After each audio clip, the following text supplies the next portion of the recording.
Good evening. I am Anirban Rai, uh, PhD student in School of AI of IIT Delhi. I am here to teach and guide you on problems of machine learning that you are going to encounter or are already encountering in the NPTL course on machine learning.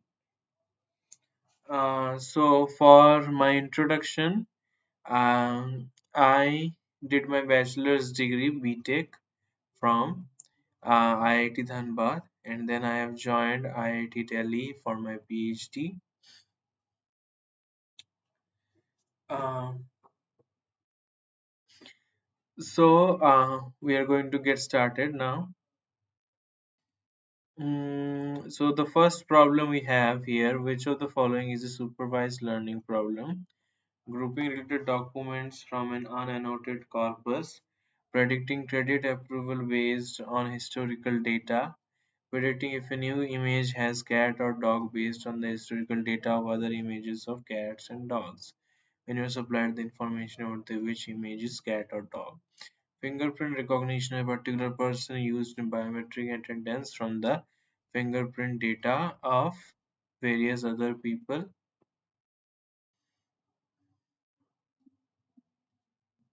and that particular person.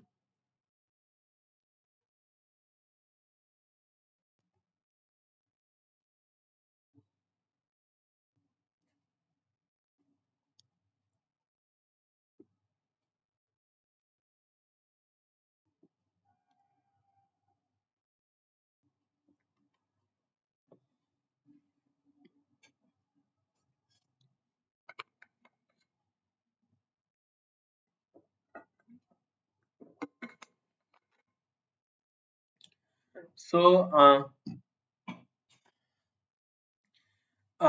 in machine learning, there are broadly four types of learning problems. These are supervised learning, unsupervised learning, semi-supervised learning, and reinforcement learning. First, so these are the four types, and first of all,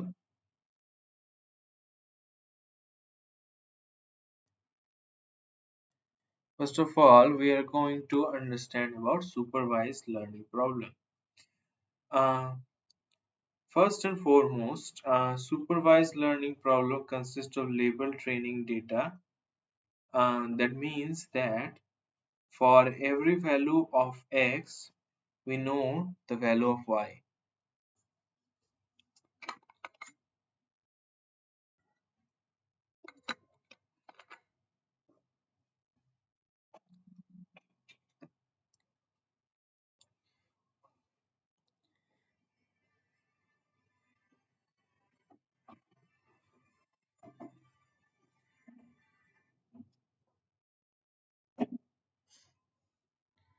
And the problem requires us to predict the label for new data. So the thing is that uh, uh, what is a machine learning model? First of all, machine learning model is a mathematical construct which helps us to predict, um, which helps us to solve machine learning problems. Okay, and now, so here we are given a set of data, a data, uh, which with the corresponding labels, y values, and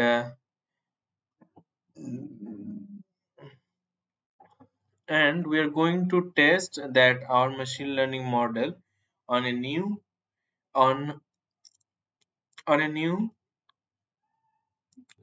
data set called the test data, and it should be it should predict the label for our new data. So there are two types of machine learning supervised learning problems. One is classification and other is regression.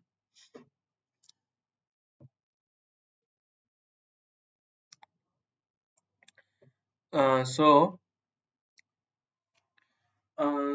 starting, okay. So one of the classical problems of regression is the housing price problem. This problem states that suppose suppose we have a uh, suppose I have a house that I want to sell, and but I know the specifications of my house, but I do not know for which price I can sell it to people who are willing to buy, how much price I can ask from them. Okay, but I have been given uh, a set of data.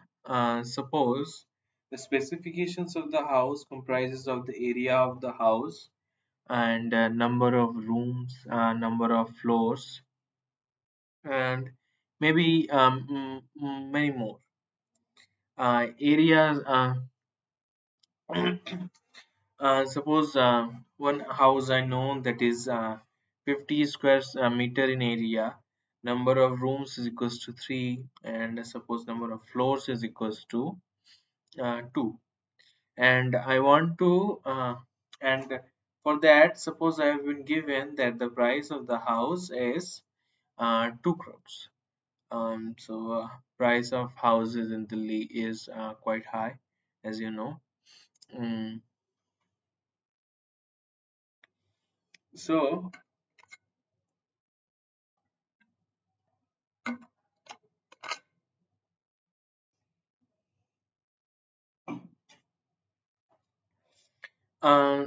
like that, I have several other data. Suppose data points. Suppose there are thousands, and I want to know uh, what will be the price that I can ask from prospective buyers. Uh, so this is the problem. Okay.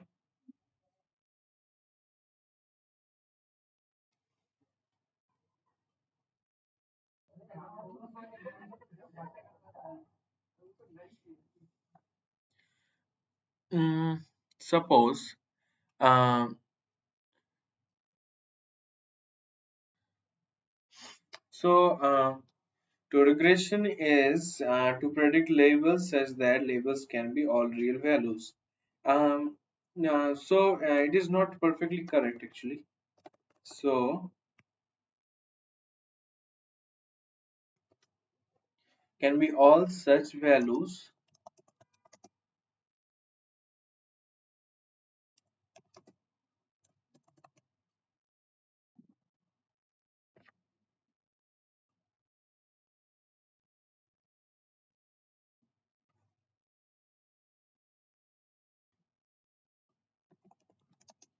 which I have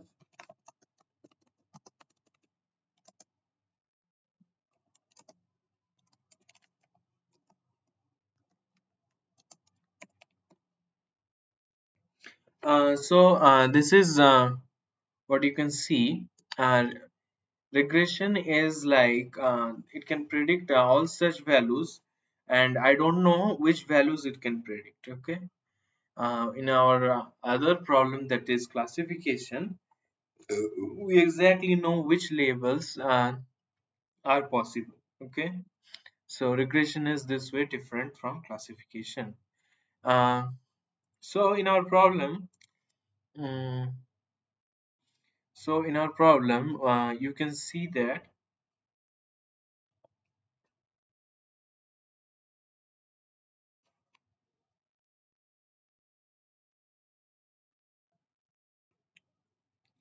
in our problem you can see that this is the housing prices problems, and if I zoom here, you can see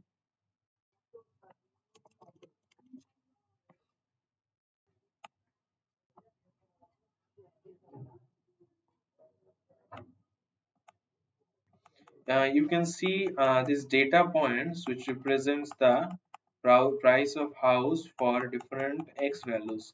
X values I have only size here, not the example I had taken. Okay, size represents that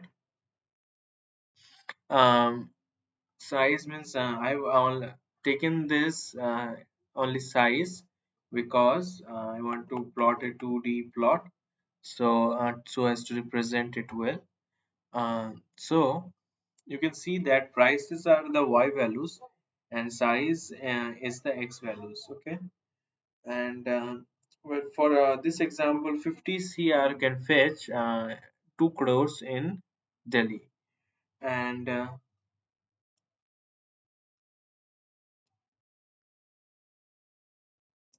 and so you can see that what I so important point is, so we're trying to uh, here we're trying to fit a curve so that the error of the training data is minimum while the curve still should be able to generalize well.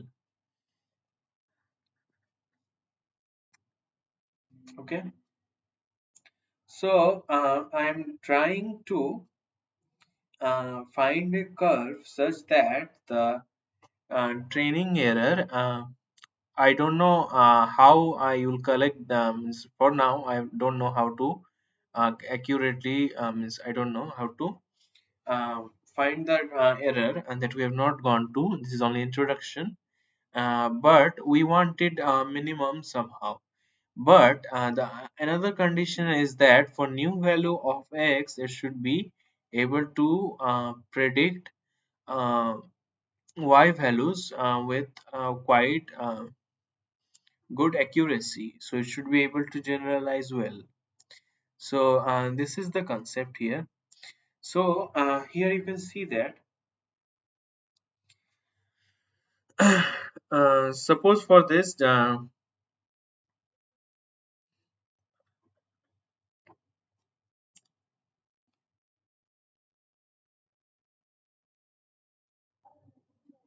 suppose for this data set here, you can see that this 50 meter square example, i have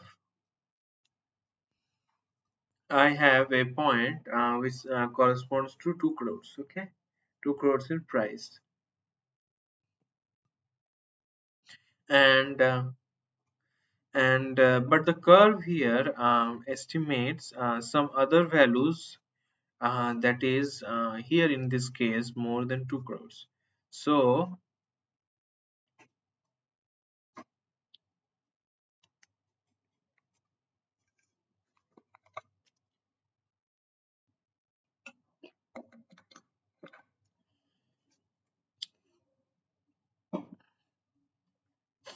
uh, so uh, uh, so we can understand there is certainly error in our estimation of the curve, but it should be as less as possible on all data points. And suppose after that we get to this location, that is 60 meters square, and with this curve I can estimate the price of the house that I can sell, that I can sell my house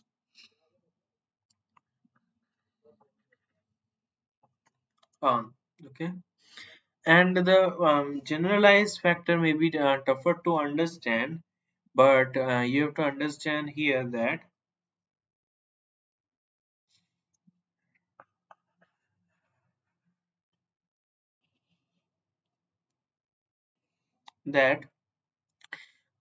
suppose this is a zoomed up picture of the data set we have, and here we try to fit a curve, a very complicated one, such that to make the error zero, it passes through each and every point, and uh, and the training error here is perfectly zero.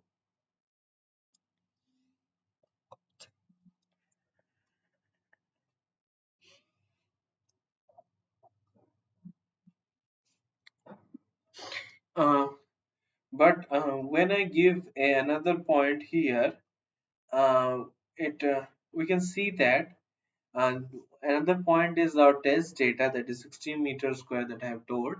But I don't know here which way to go, which way to move the curve. Should it go up? Should it go down? Because it has been zigzagging for this while. So whether it will be going up or down, it is very hard to predict. And even if it's going up, then which at which angle, or if it is going down, then at which angle? So that is quite hard to predict. Okay, so and even if it does predict here, it is going to cause a lot of error. So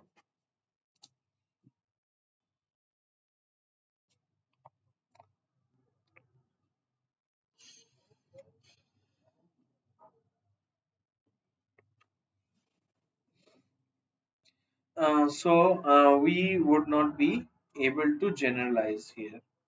Okay, so this is the problem we have, and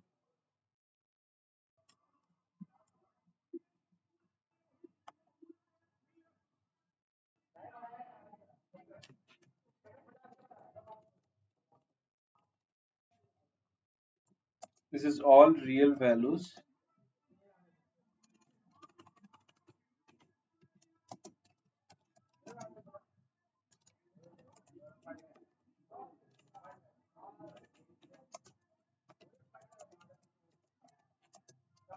Such that the trainer has no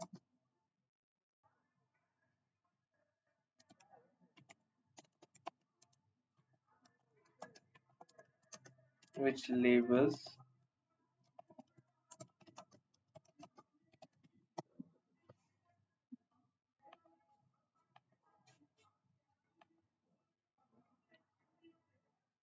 Okay, now we have,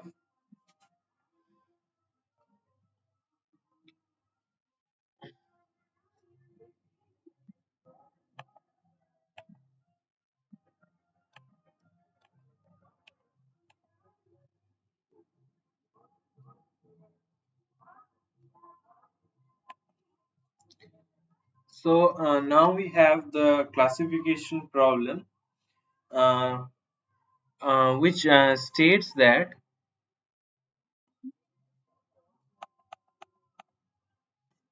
we have to predict labels which are discrete and countable. Okay, and known perfectly well which labels these can be to the user, and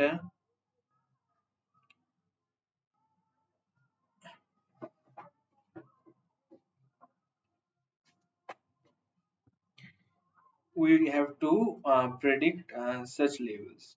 One of the very famous example is the breast cancer detection classification problem, and here we have suppose data set in which predict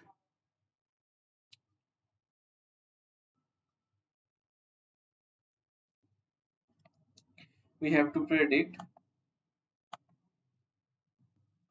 whether a person, given a data set, whether the person has breast cancer or not. For this, we have uh, we have this diagram you can see with tumor size and age.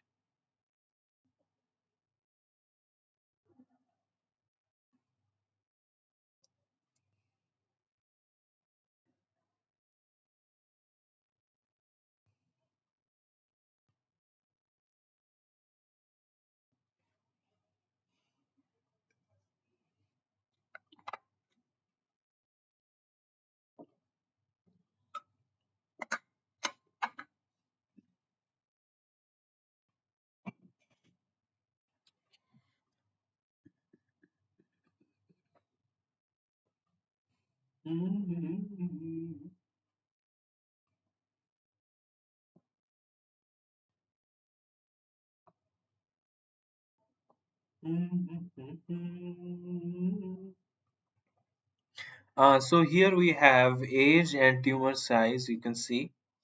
And important thing is that you can see that the non-tumor case, non-cancer case, sorry, uh, occurs mostly when the age is low and the tumor size is low. And the most of the cancerous case occurs when tumor size is large and age is large.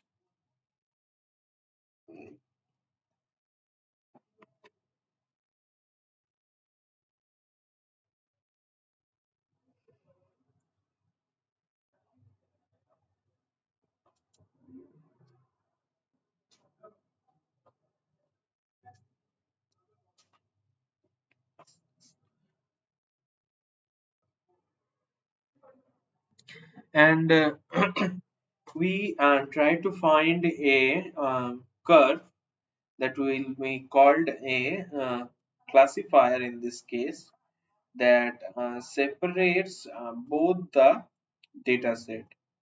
Okay, in some way separate both the data set. And we have to understand here that if we get this boundary and we get a new training example, suppose this one, hmm, then as we see that it belongs to the top right hand corner, it must be a cancerous case. Okay, so with this boundary we can estimate new training examples are cancerous or not. And this is called a decision boundary or classifier. Okay, and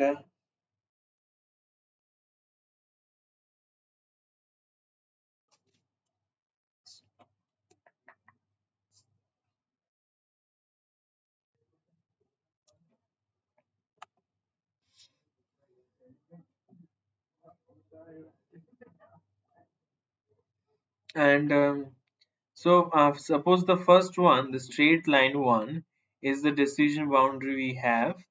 And and using this we can classify quite well. And but suppose we try to find a better classifier, and we take this route and try to take this cross out.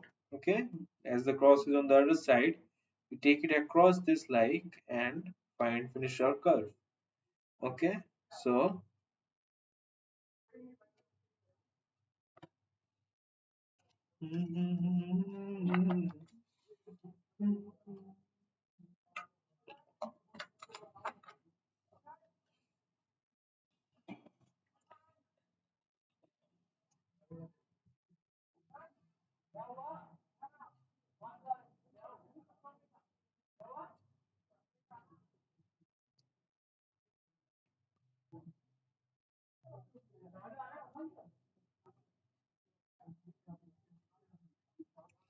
okay. And as so this is a better classifier. Okay, and it is going to cause less error on the training data. But next we try to fit a more complicated classifier, such a way that it perfectly separates both the uh, cancerous dataset and non-cancerous dataset. Then what will happen is we get a overcomplicated uh, curve. And suppose a training a test data is somewhere in close to the boundary here, then it will not be able to classify that data, data point. Okay, so this will lead to bad generalization or overfitting.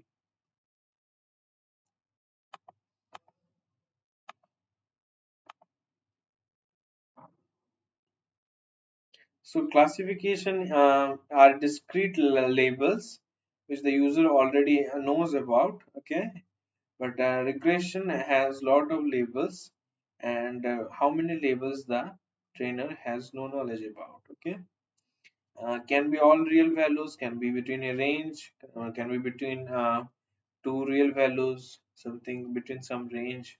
You never know, but you don't know how many labels are there.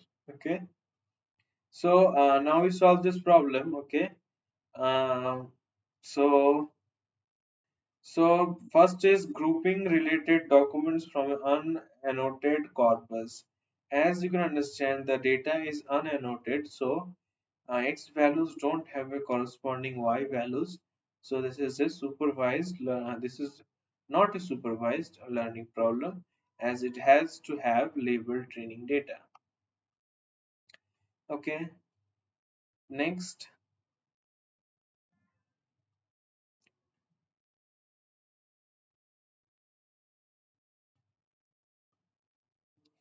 Next we have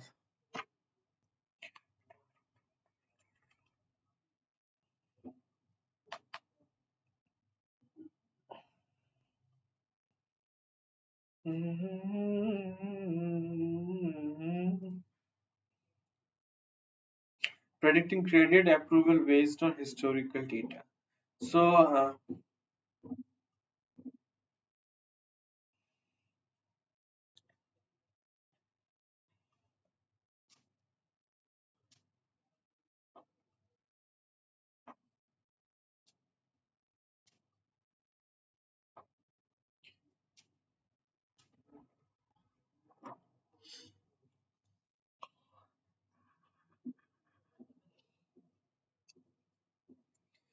So this is suppose a person goes for a loan and whether he will be eligible to get that loan or not. This is problems to specify that. It's a question to specify that. So here we have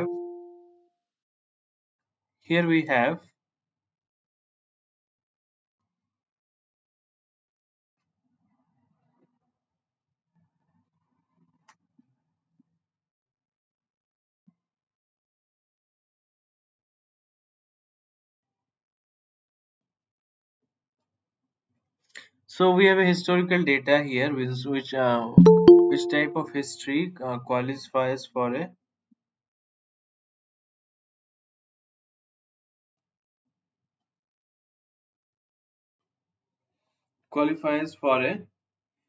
credit or not. There is a label training data, which implies that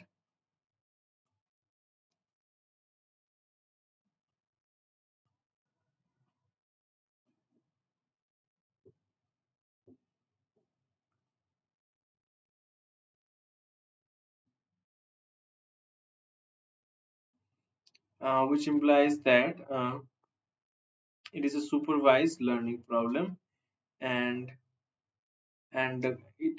whether he gets a loan or not implies that it is a classification problem. Predicting if a new image has cat or dog based on the historical data of image of cats and dogs where you are supplied the information about from which image is cat or dog.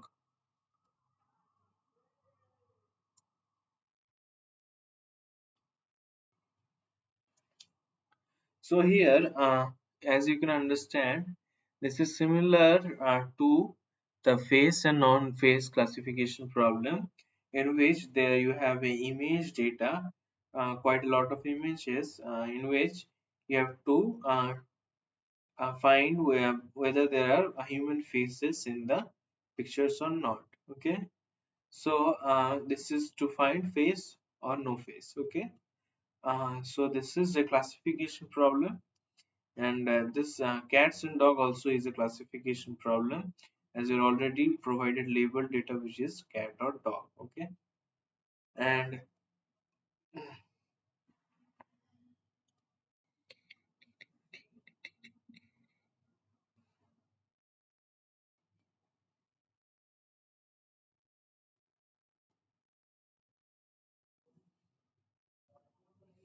next one you have is the a fingerprint recognition of a particular person used in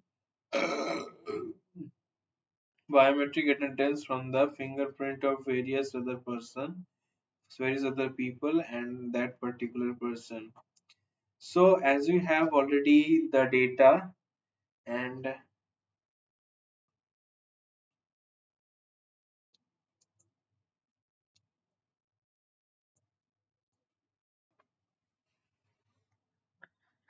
Hmm. Hmm.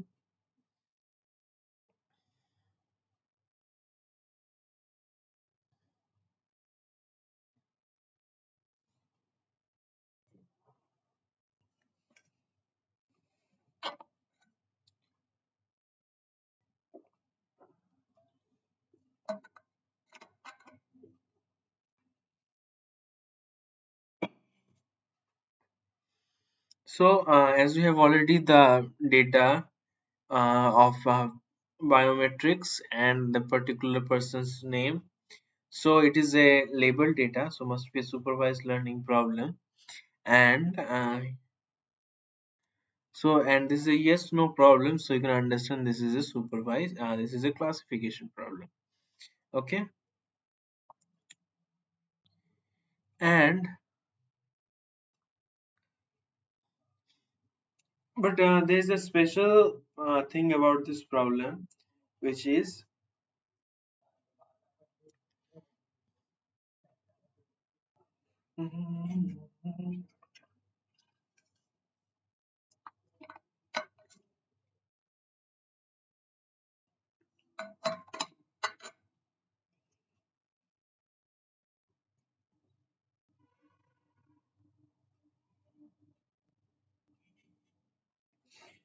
which is that there are no new data to be tested to test the model. That is, we are always going to test the model on old data.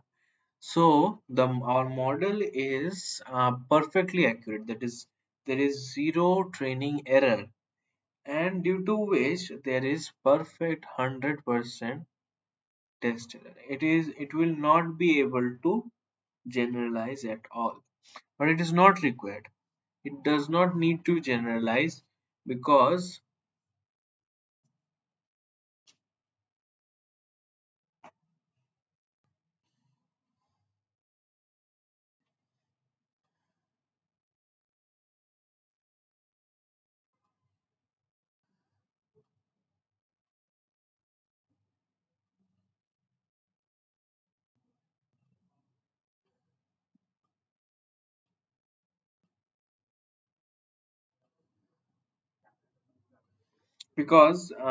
we all the whenever we are going to test the model, we are always going to do it with the training data only.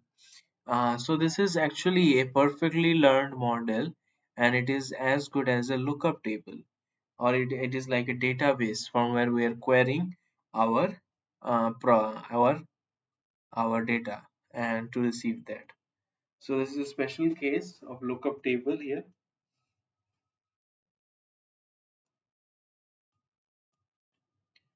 Now on to our unsupervised, and we can give a few more examples here. Okay, uh,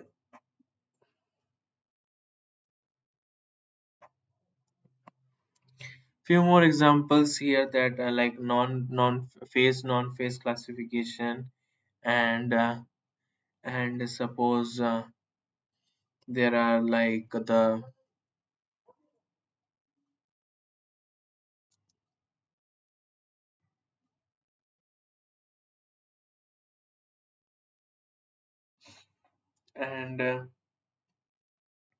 and like in regression there can be suppose the prediction of marks of a person, of a student.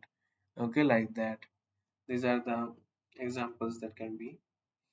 And now coming on to unsupervised learning. So this is very different from supervised learning. Here you are not given labeled data but unlabeled data, and you have to find structure or pattern in the data. So for example, our old example of age and tumor size. Here you can see that our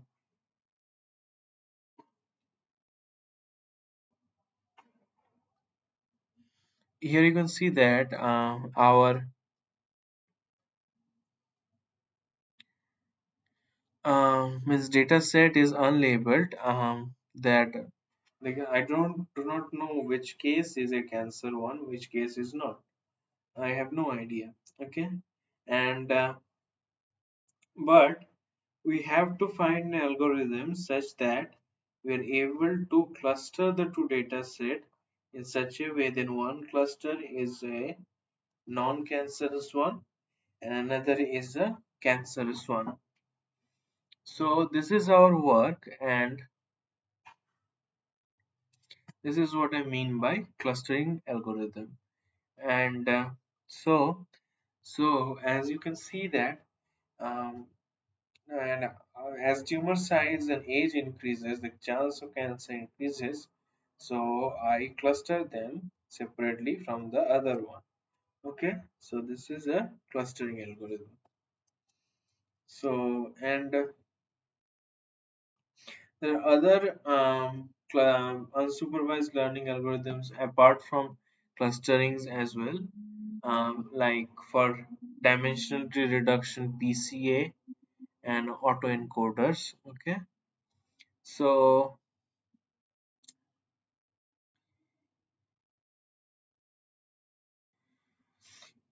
so uh,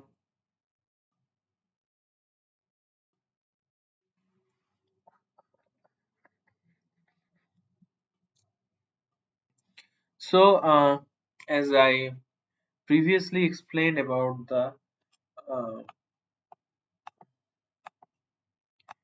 uh, this like these are the features here. So the features are actually the dimensions, okay? And as the dimensions increases, suppose 1,000, our models thousands can be thousands like lakhs or millions, crores, billions. Okay, modern um, large language models have billions of parameters, okay, dimensions or features. The training can get substantially slower, and so it can be very time and resource intensive. So for that reason we need to find the features or dimensions which have the maximum information. Okay, for this we do not select the features, okay, as you can understand that we can also handpick the features which may be important for the project we are doing, um, and that can be according to the domain knowledge we have, or the type of problem I'm solving. According to that, I can handpick the features. But other than that, there are also machine learning algorithms like PC and autoencoders, which can find the direction of maximum information. So this is it, and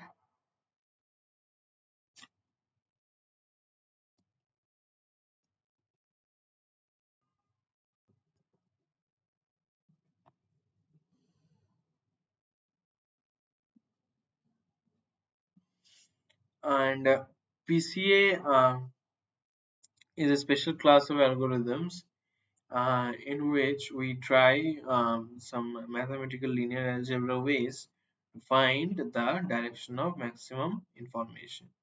Autoencoders is based on deep learning, which we'll learn further, and after that we converge into anomaly detection.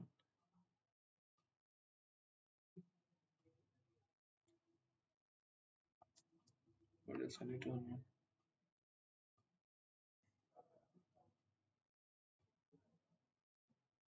Hello. Yes. So anomaly detection consists of finding the outliers or anomalies in our data set which clearly does not follow any distributional pattern that we have in the data, and this can help in training our model better and getting desirable results. This is also part of unsupervised learning.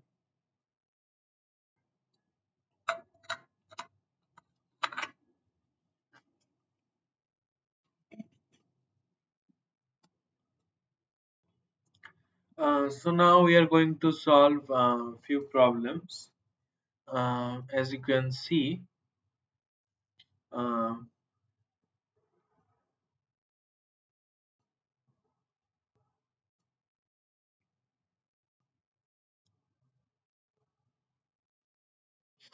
so these are the three problems you can see. So take your time and read through the problems and understand and form your answers. And after that, I'm going to discuss it. Okay.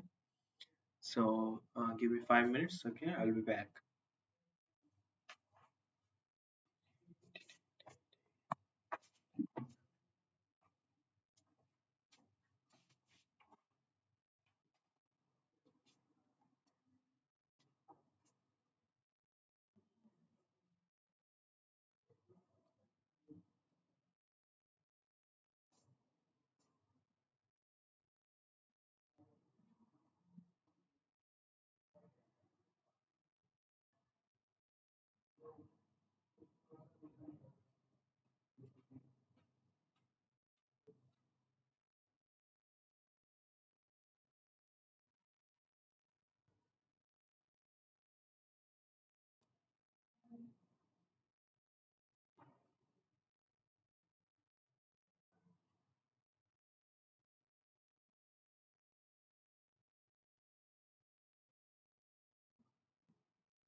So which of the these followings are classification problem?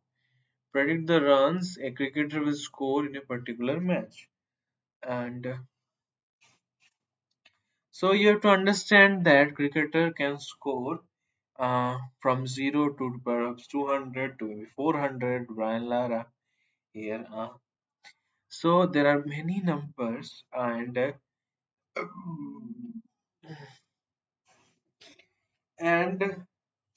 maybe even more. Maybe I can record. Okay, maybe 401. Okay. So there are many numbers, and the trainer has no idea which labels it is going to be. So it is not a classification problem, but a regression problem. Okay.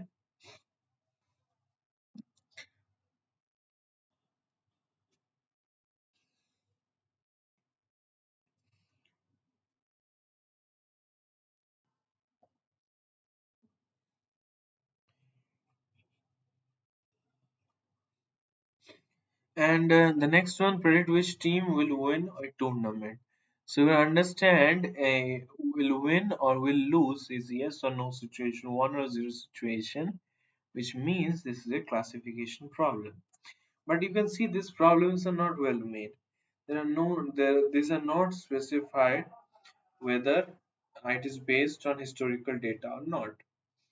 Do we have labeled data to train a model or not? It is not specified. Predict whether it will rain today. So you cannot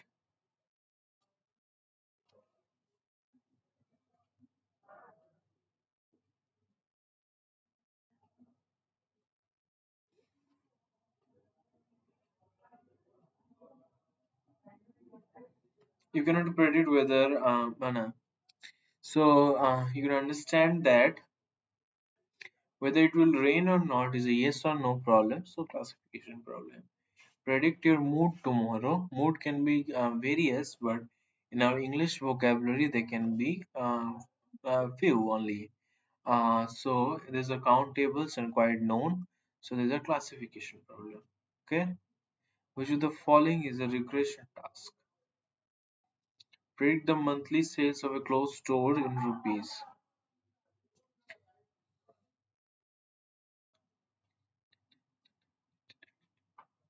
So here you can see that the clothes store sales can be like from 10,000 rupees to maybe 1,000 crores in means can be uncounted number of labels which the trainer has no idea about. So this is a regression task. Okay, and yes, it is a regression task.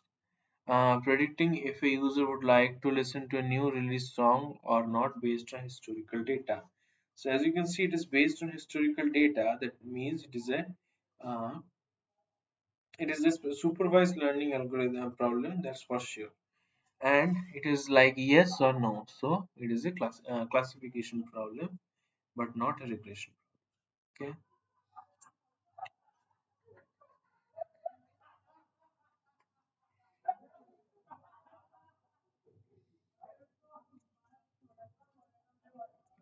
Predicting the confirmation probability fraction of your train status whose current status, train ticket whose current status is waiting list based on historical data.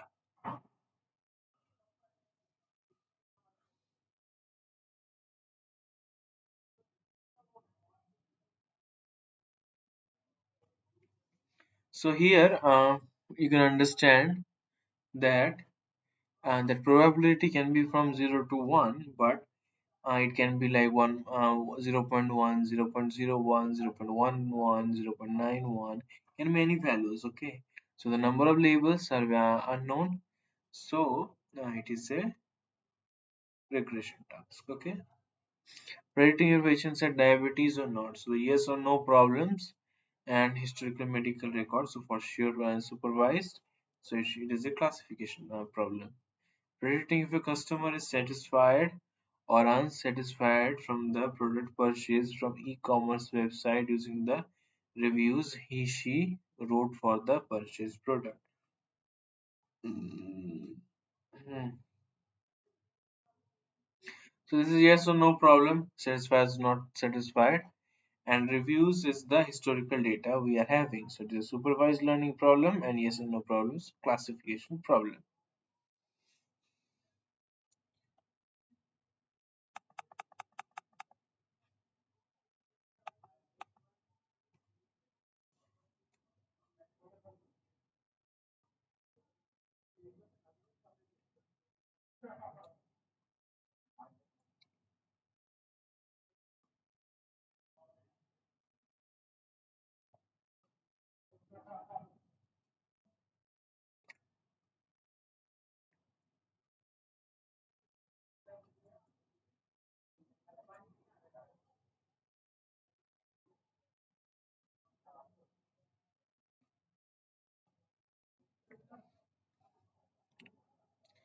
And unsupervised learning, that is like the grouping and clustering, group audio files based on language of the speakers.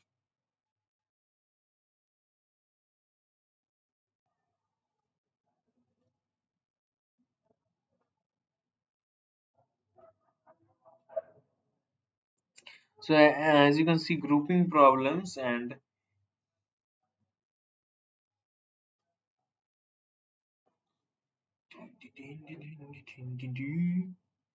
group applicants to university based on the nationality. So grouping problem and supervised task. Students' performance in the final exams is a regression task, okay? And trajectory of a meteor is a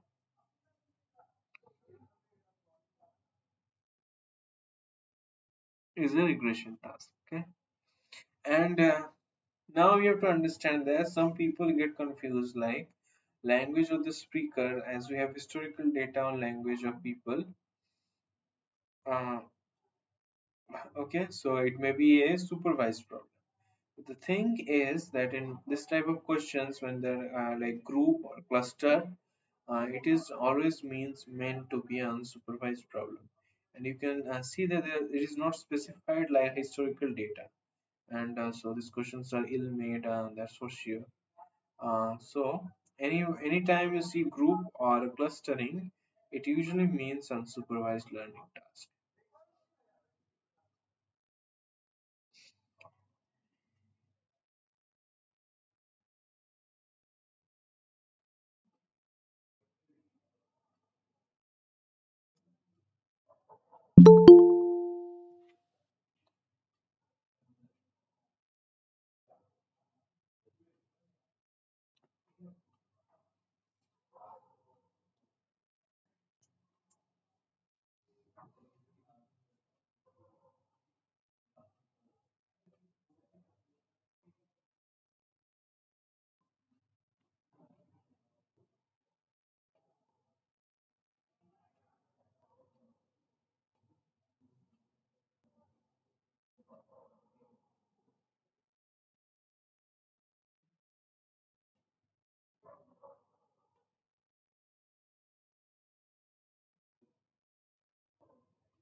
Now we will start reinforcement learning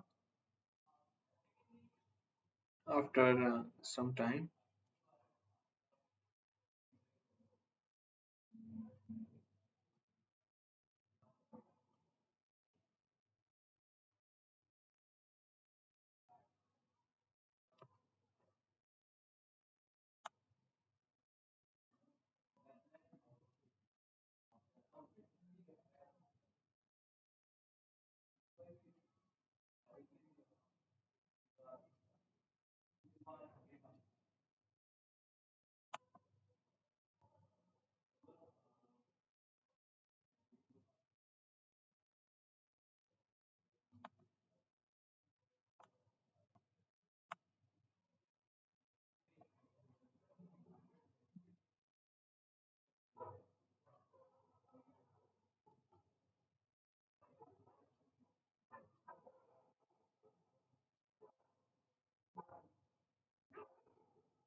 So now let us study reinforcement learning.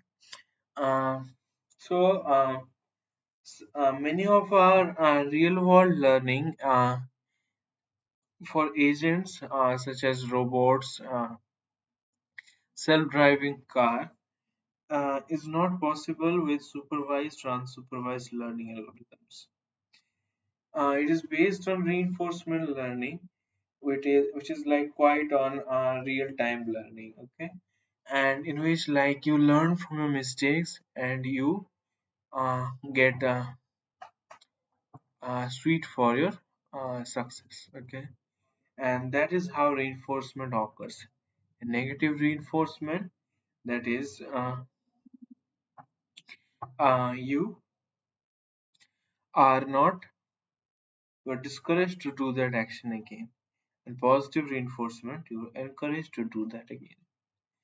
Okay, so here we have an agent, that is an artificial intelligence agent, which interacts closely with the environment, and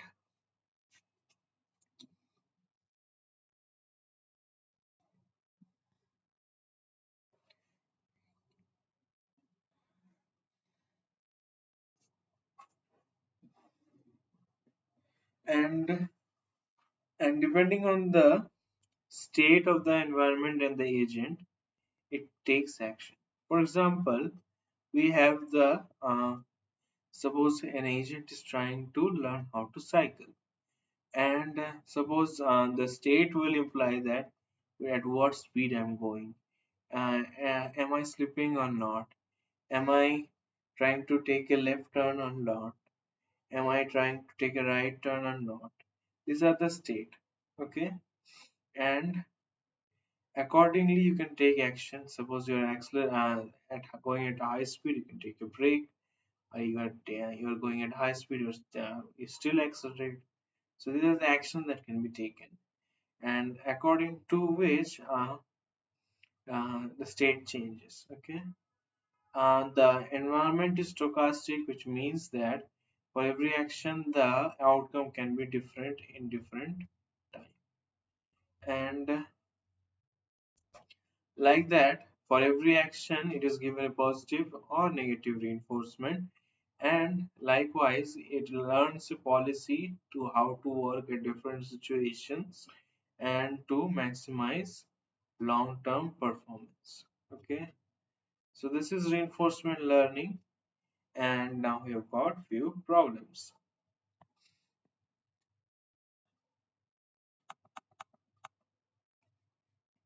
Which of the following statements about reinforcement? So just take your time, okay? Then we will discuss after a few minutes, okay?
So here are two questions. First of all, we'll start with six, which of the following is a reinforcement learning task.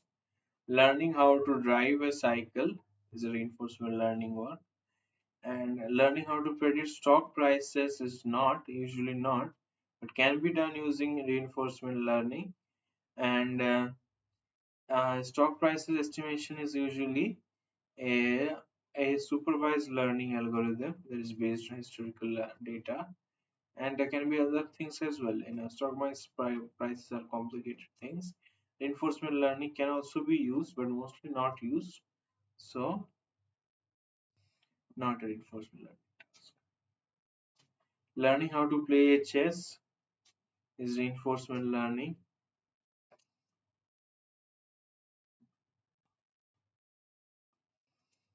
Spam or not spam, it is a classification task, so surely not reinforcement learning. Which of the following statements are correct about reinforcement learning? When learning in policy, the goal is to maximize long-term reward. No, the goal is to maximize long-term performance so that it improves in its performance and gives correct response to any situation.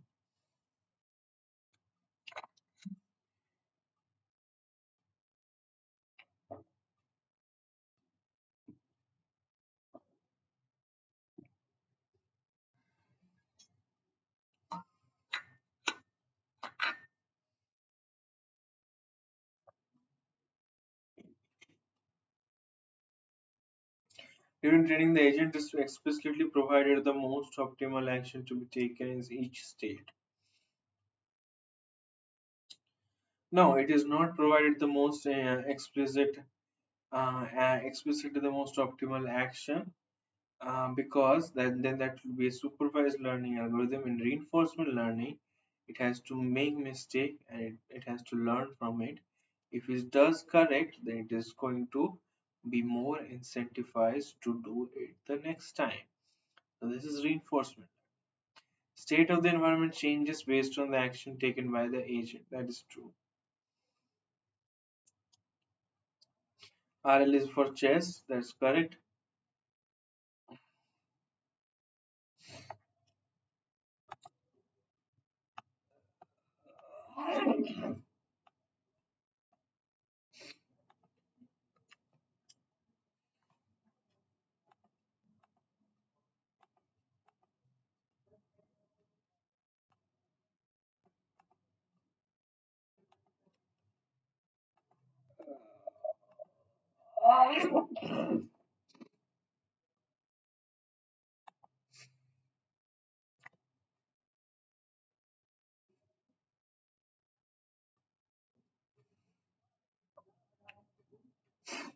So we are going more deeper into the supervised learning problem.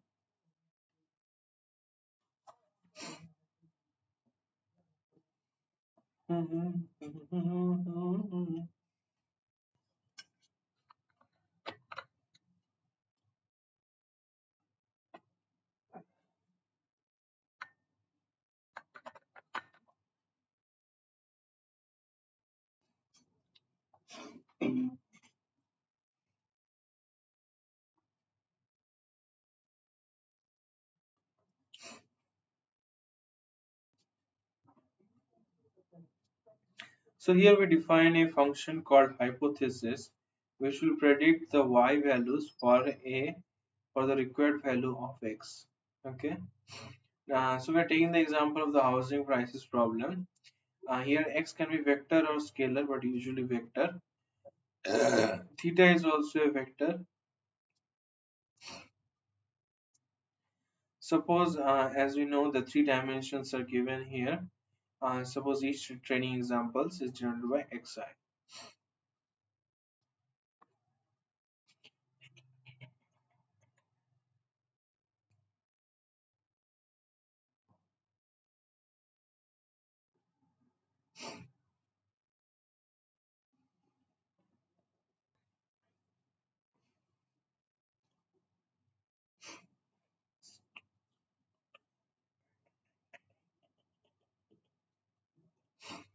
So h of theta x is equals to theta transpose x, and it is the means theta and x are both column vector, which implies that there are suppose m rows but one column.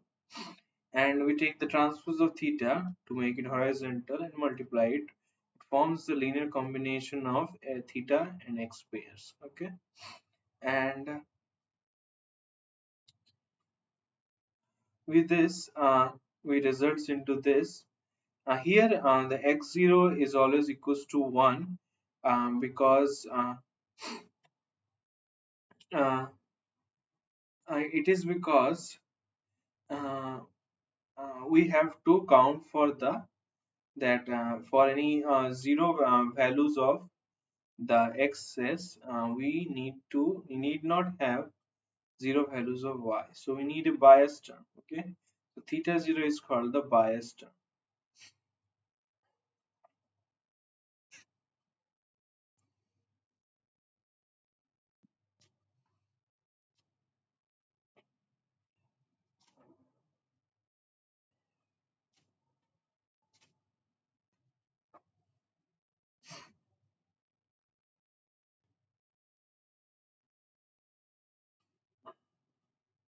Okay, so h of x is the function which predicts the value of y. Means suppose we have the values of thetas and we put the value of x, then we will get the value of y. So it is actually our model, but for training our model, after training our model, we need to have the values of thetas. And suppose, for example,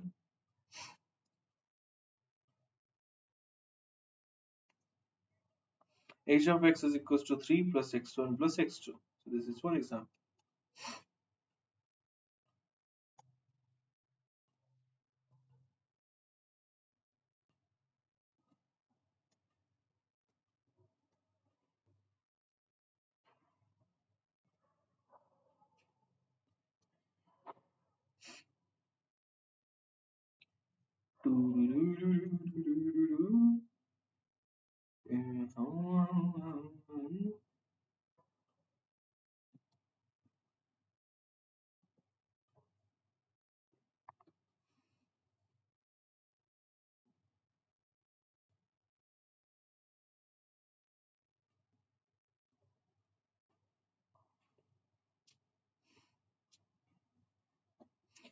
So now error estimation.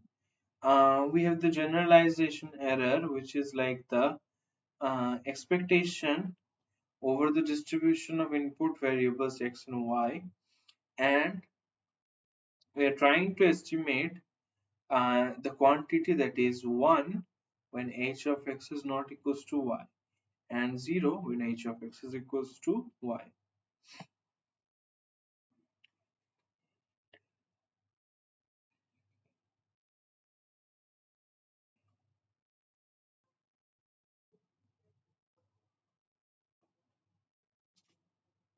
But for that we need to know the distribution of the input values. Many of the situation we don't know that. Okay, so we approximate as the summation over 1 to m 1 over m.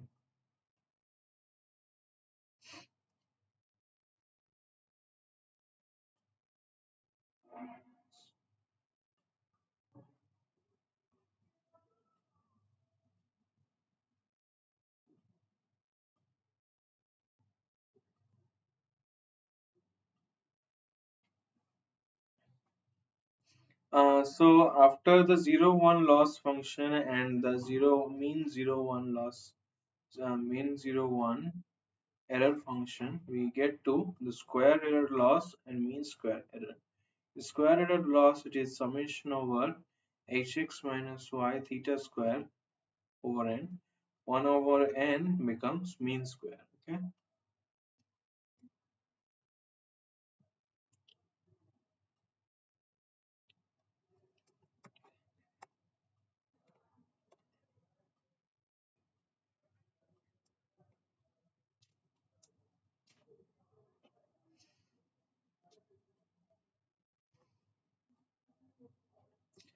So we get to this problem here, which is the mean of 0 1 loss of the given predictions we have to find out. So whenever the both are equal, it is equals to 0 and otherwise 1. Okay. So for 0, then 1 for cat and dog, 1 for dog and panda, 0 for panda, rat and dog 1 and 0. And averaging with 6, so it is 0.5.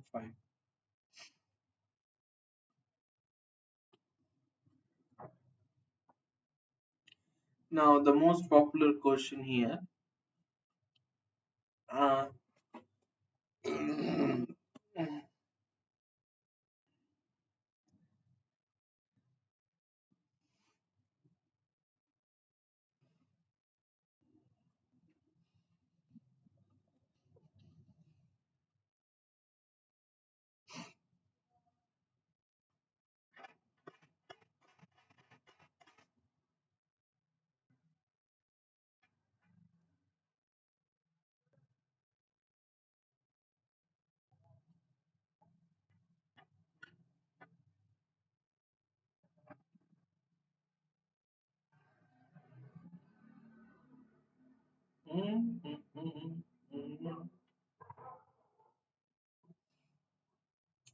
so we have the this problem in which we are trying to set this model, that is y is equals to b0 b1 x1 b2 x2. Here it is the hypothesis function, and we have to use the mean squared error loss. And we have to predict the value of y at this x values. Okay. So for that, what we do here is,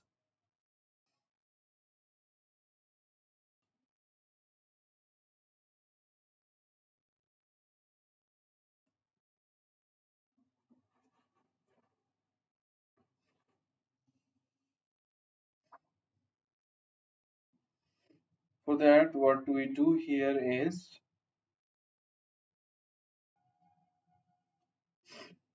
First define the uh, squared error function.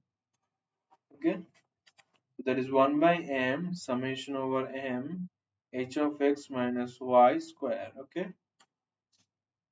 so now we need to understand that all I have talked, like we have to minimize the error, and to minimize the error we need to differentiate partially with respect to beta 0, beta 1 and beta 2, and equating with respect to 0.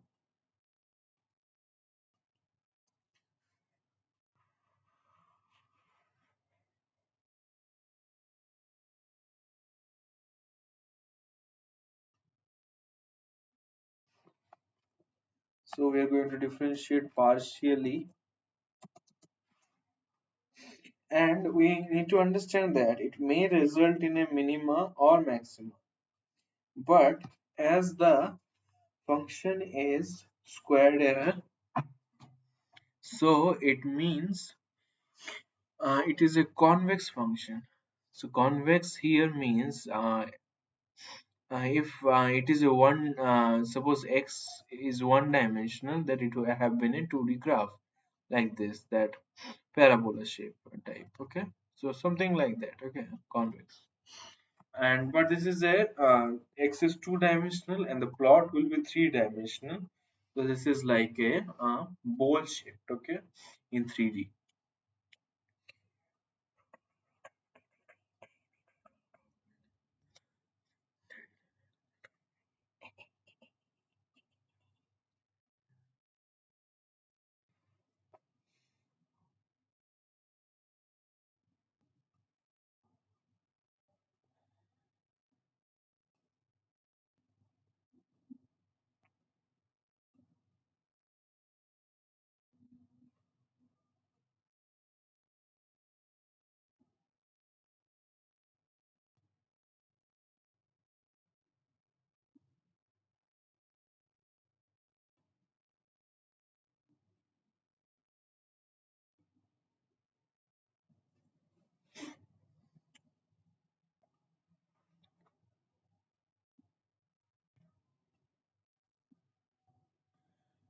So here, as you can understand, that as it is a convex, it has convex function, it has no maxima.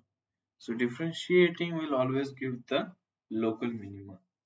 And also convex functions have only one local minima. So local minima will be equal to the global minima. So we differentiate with respect to beta 0, beta 1 and beta 2,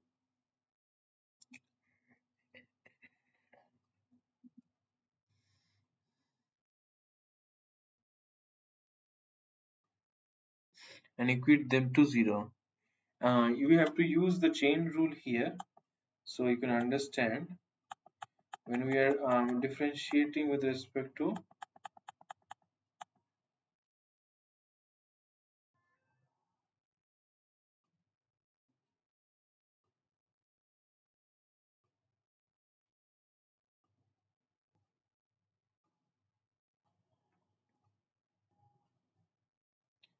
uh, when you are differentiating with respect to x here, now in with beta 0 here, so we have to use the chain rule. First 2 comes forward, like x square differentiation is 2x. Okay, and then we have to differentiate h of x as y is independent of any beta, and for beta 0 it will be 1. So that is how we get it.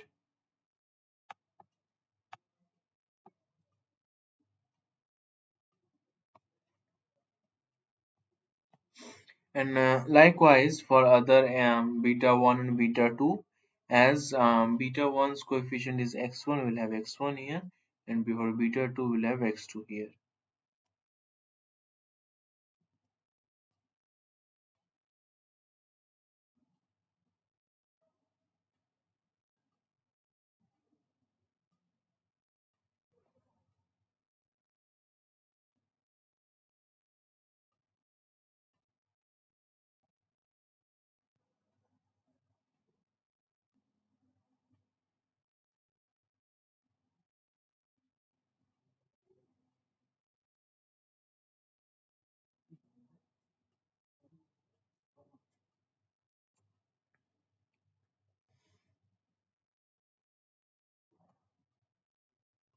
Now for solving this equation, uh, so what we'll have to do is that as this summation over h minus y into x1, x2 or 1, so for every value of x1 or x2, you have to calculate the value of hx. Okay, it will be in terms of beta 0, beta 1, beta 2, and minus y. Okay, then multiply it by whatever 1 or x1 or x2, and then sum it over all the training examples. Okay, so this will results in three equations with three unknowns, so clearly solvable. Mhm.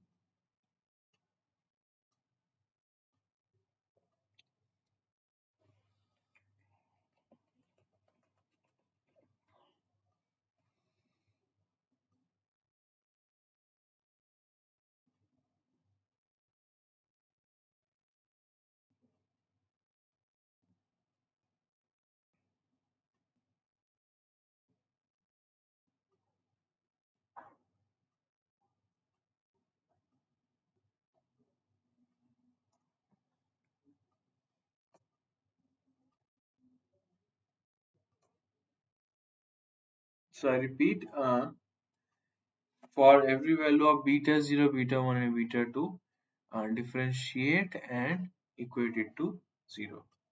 Partially differentiate, and it is because of the convex nature of the squared error function that we are getting this beautiful feature that the global minima will be local minima, and it has only one local minima, no maxima.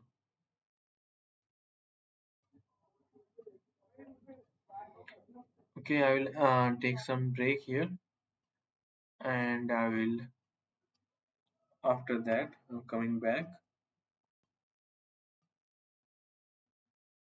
to teach the last part.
So as many of you had the doubt that how am I coming up with these equations.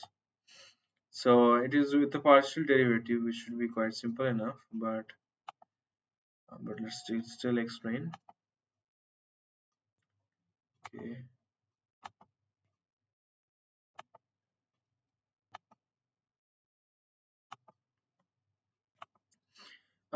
So I have uh, beta 0 plus beta 1 x 1 plus beta 2 x 2 minus y,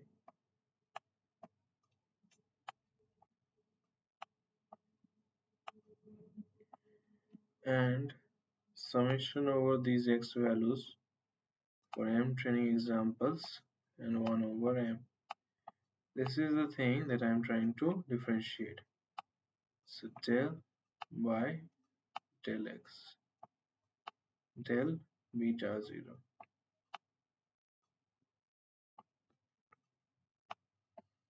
It will give you 2 by m,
similarly with beta 1.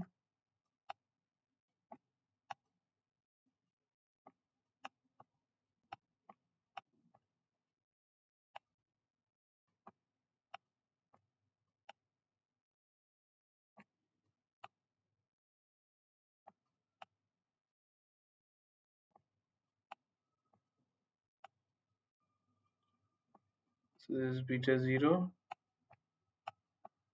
and as beta 1 has coefficient x1,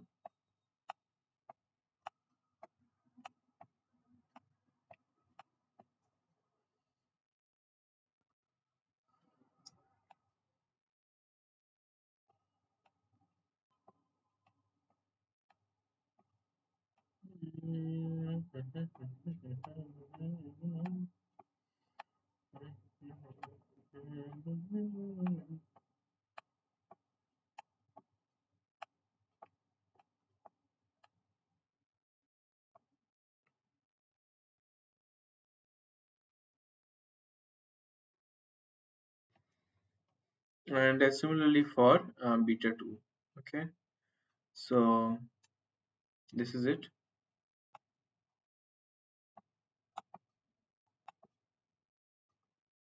Now for next problem we have x1 x2 be uniformly distributed random variable over interval 0 4 and 0 6.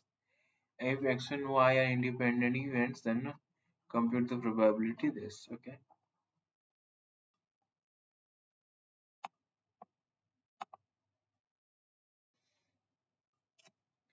so this is the short solution, but if you want to go long, then here uh, to understand that like for uniform distribution, okay, and distribution in A to B.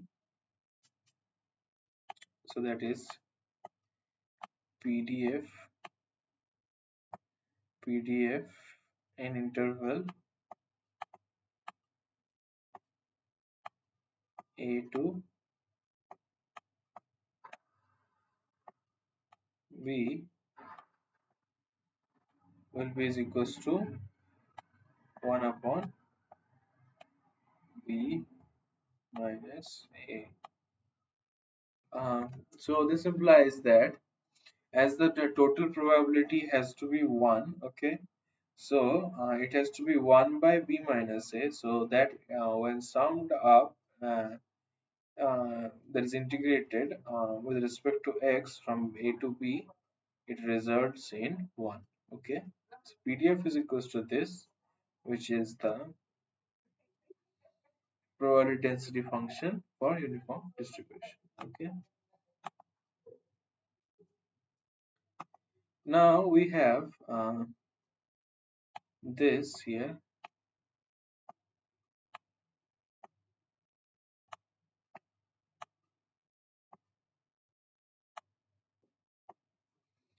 So we have these two here.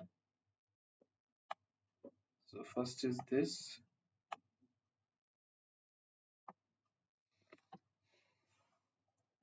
So how I came up with this solution is that um, when I'm trying to analyze the problem, I see that I need to compute P max of x comma y is greater than 3. So suppose once the max is x, suppose once the max is y, I have only constrained on that max quantity. Minimum can be anything actually, but has to be less than,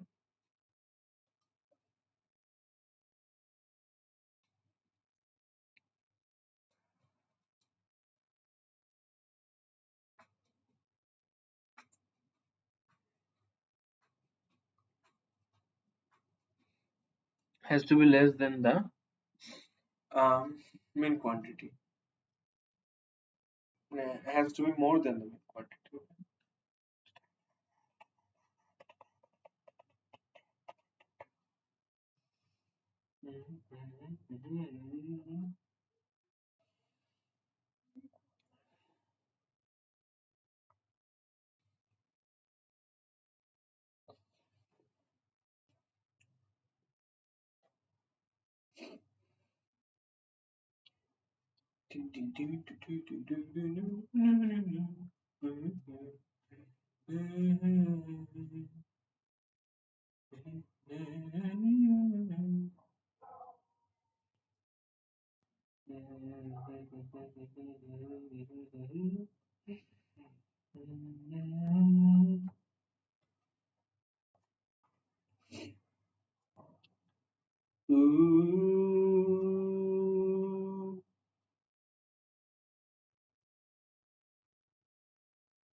So the idea is like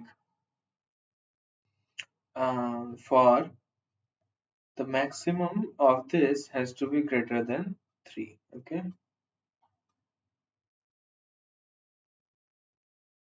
but the minimum can be less than 3, right? Yes, the lesser values can be less than 3. Okay, so what I do here is that the when the x is the maximum one, it is greater than 3. Okay, I calculate probability of that. Okay, y can be anything from 0 to x. Okay, similarly y can be greater than 3 and x can be anything from 0 to 4 or y, whichever is minimum. Okay, and the we have overlap here. Okay, as you can see. So whenever this both happens, these are both are greater than 3 happens twice. Okay, so need to subtract this. So it is the actual that mm, union expression. Okay, and here as x and y are independent, you can multiply this and this. Multiply bx greater than 3 and by greater than 3 to get this one. And so calculating this, we get px, this is 1 by greater than 3, right? So integration 3 to 4,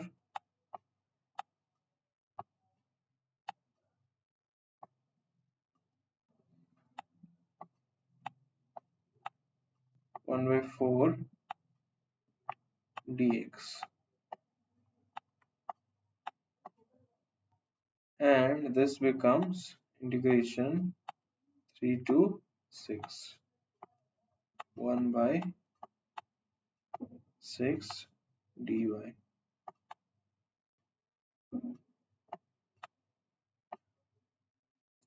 How much each of these becomes? So this is 1 by 4, and this is 1 plus 1 by 6 into 6 minus 3.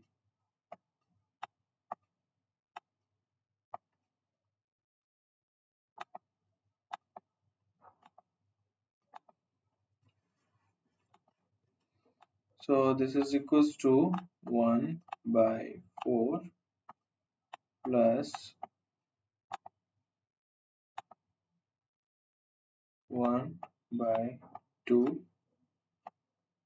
plus, as you see, it is going to be multiplication of 1 by 4 and 1 by 2.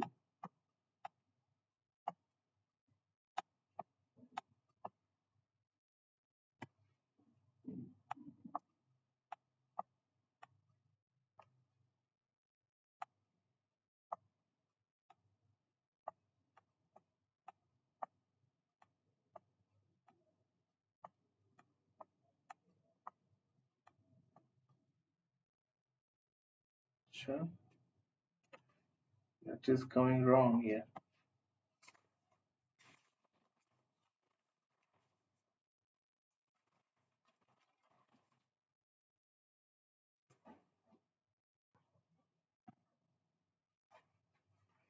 Sure, subtraction will be here, right?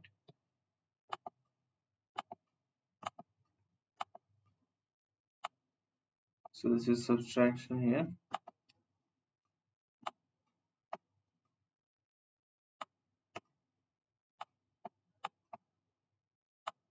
5 divided by 8.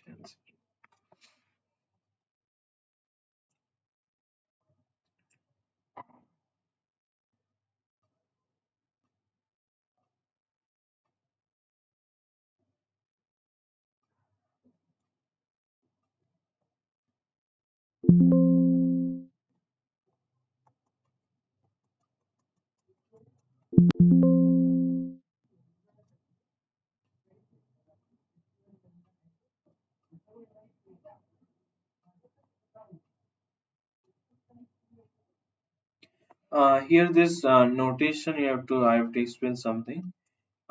This notation denotes the indicator function, okay, which is just which indicates yeah, to which condition what values we are going to get. So here that we have hx not equals to y, I get 1. If it is equals to y, then I get 0. Okay, maybe I need to. Okay, so this is it. So this is called an indicator function here. this formattal writing. And